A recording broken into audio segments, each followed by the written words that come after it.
pagi anak-anak sekalian. Hari ini kita akan melanjutkan pembelajaran IPA. Materi kita hari ini mengenai pencernaan pada manusia.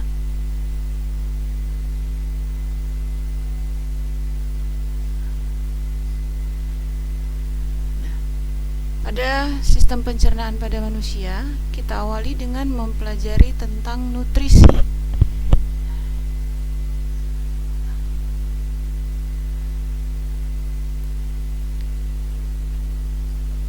Nutrisi pada makanan berperan dalam memberikan energi dan bahan untuk perkembangan, pertumbuhan, dan perbaikan sel tubuh.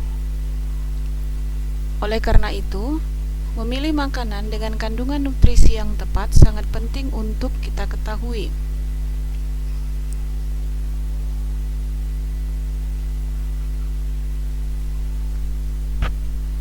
Hal pertama yang akan kita bahas adalah mengenai kebutuhan energi. Ini adalah makanan-makanan yang berfungsi sebagai sumber energi. Contohnya nasi, roti, dan pisang. Itu adalah merupakan makanan-makanan sumber energi. Sejumlah energi yang dibutuhkan untuk mendukung aktivitas metabolisme tubuh selama sehari berbeda bagi setiap orang. Jadi ada beberapa faktor yang mempengaruhinya, antara lain usia, jenis kelamin, dan aktivitas yang kita lakukan.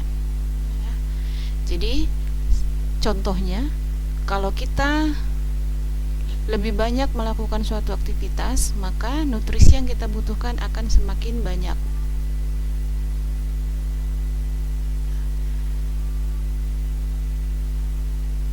Ini adalah tabel kebutuhan energi sehari-hari secara umum. Bisa kita lihat dari sini, dari jenis kelamin perempuan dan laki-laki, dan dari segi usia, kebutuhan energi setiap orang berbeda-beda.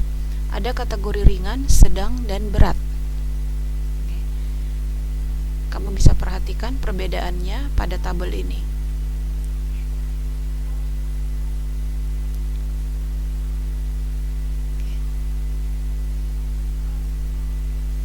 Nah, ini adalah tabel dari tingkat aktivitas. Contoh dari bagaimana energi itu atau nutrisi itu lebih dibutuhkan pada beberapa aktivitas yang lebih berat. Ini saya kategorikan menjadi 3 bagian, kategori ringan, sedang, dan berat. Contohkan salah satunya adalah kategori tingkat aktivitas yang ringan. Contoh pegawai kantor, yang sedang penjual di luar ruangan, kemudian yang berat contohnya buruh. Jadi ringan, sedang, dan berat tingkat aktivitas seseorang, maka kebutuhan energi, kebutuhan nutrisinya berbeda. Nah, ini adalah tabel daftar menu dan perkiraan energi yang sehari-hari kita butuhkan. Ada beberapa, contohnya seperti sayur-sayuran.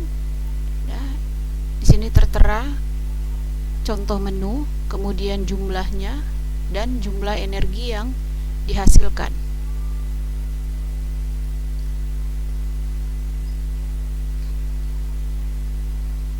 Nah, ini kelanjutannya.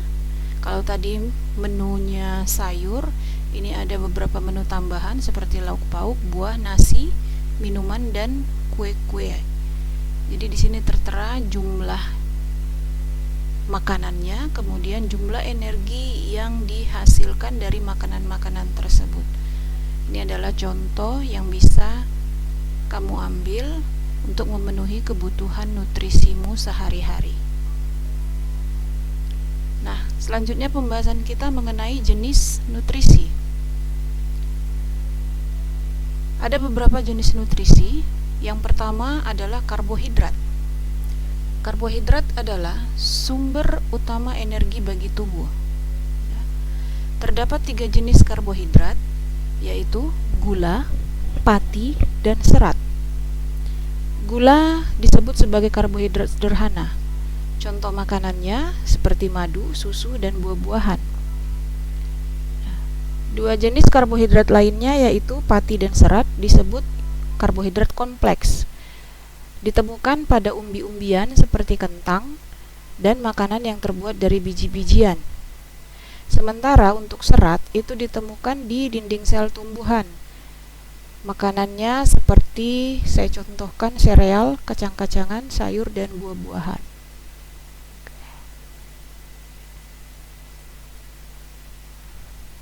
Jenis nutrisi yang kedua adalah lemak.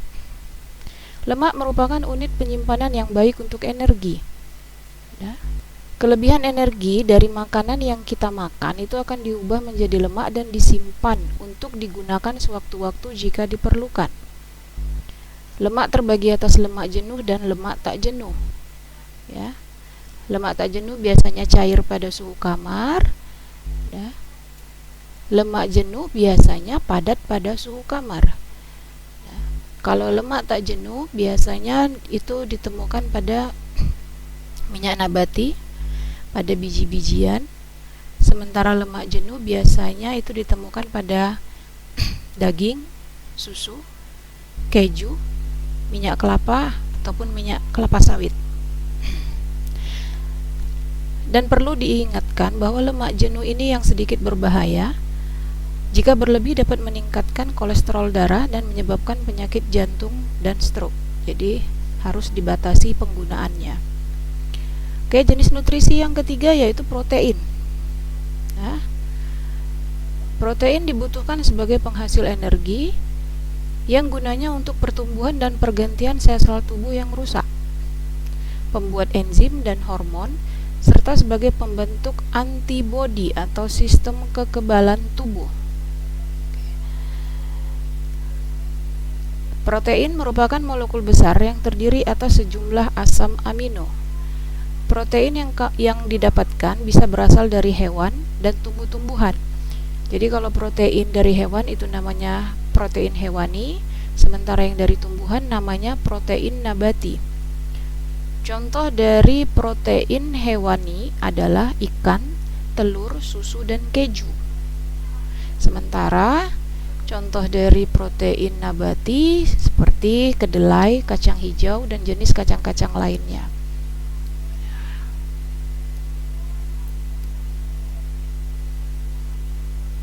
Jenis nutrisi yang berikutnya adalah vitamin. Vitamin ini anak-anak adalah salah satu hal yang penting bagi tubuh. Banyak jenis vitamin. Vitamin ini dikelompokkan menjadi dua, yaitu vitamin yang larut dalam air dan vitamin yang larut dalam lemak. Yang termasuk vitamin yang larut dalam air adalah vitamin B dan vitamin C. Sementara yang larut dalam lemak adalah vitamin A, D, E, dan vitamin K. Dan terkhusus untuk vitamin D itu dapat terbentuk ketika kulit terkena sinar matahari karena terdapat provitamin D.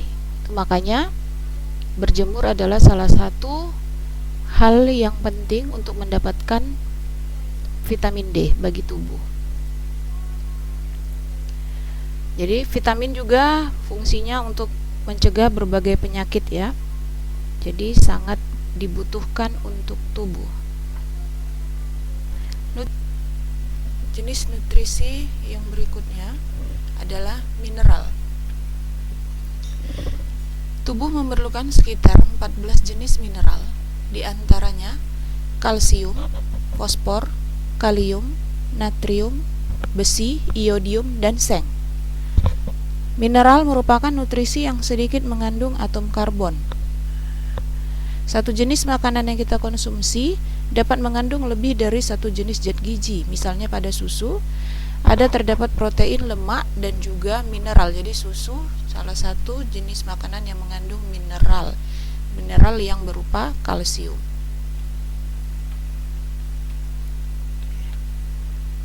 Nutrisi yang berikutnya adalah air. Sekitar 60-80% sel tubuh makhluk hidup terdiri atas air. Tubuh dapat kehilangan air ketika bernapas, berkeringat, buang air besar maupun buang air kecil. Kehilangan air tersebut harus segera digantikan dengan minum sebanyak 2 liter atau 8 gelas per hari. Tetapi minum air bukan satu-satunya cara untuk memasok sel-sel dengan air.